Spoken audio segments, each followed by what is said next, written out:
Subscribe to Islam and Science. ناظرین السلام علیکم ورحمۃ اللہ۔ ناظرین، آج ہم بات کرنے والے ہیں کہ اسلام نے ہمیں تیز گرم کھانے سے کیوں منع فرمایا ہے اور آج کی سائنسی دنیا اس پہ کیا کہتی ہے۔ حضور اقدس صلی اللہ تعالی وسلم نے تیز گرم کھانے میں بے برکتی فرمائی ہے۔ تیز گرم کھانا منہ کے چھالے، معدے میں ورم اور سوزش کا ذریعہ بن سکتا ہے، اور بہت گرم کھانا کھانے سے گلے میں نقص آ سکتا ہے، جیسے گلے آنا، اور اگر گرم کھانے کے ساتھ ٹھنڈا پانی بھی پی لیا جائے تو دانتوں اور معدوں میں نقص پیدا ہو جاتا ہے۔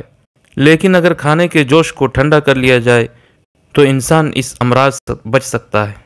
یہ بات بھی ناقابل تردید ہے کہ تیز گرم کھانے میں بے برکتی کی علامت یہ بھی ظاہر ہوتی ہے کہ بطور تجربہ آپ چولہے یا تندور سے اترتی ہوئی گرم روٹی کھانا شروع کریں تو زیادہ کھائی جائے گی، لیکن اگر کچھ ٹھنڈی ہو لینے دیں تو کم کھائی جا سکے گی۔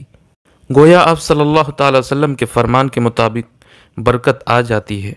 اس جگہ کوئی یہ خیال نہ کرے کہ جمع ہوا کھانا کھایا جائے، ایسا ہرگز نہیں، بلکہ کچھ ٹھنڈا ہو لینے دیں۔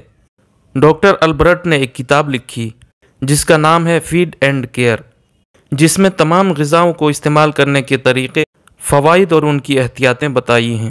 اس کے مطابق تمام غذاؤں کا علم ایک صحت مند ذہن کے لیے بہت ضروری ہے۔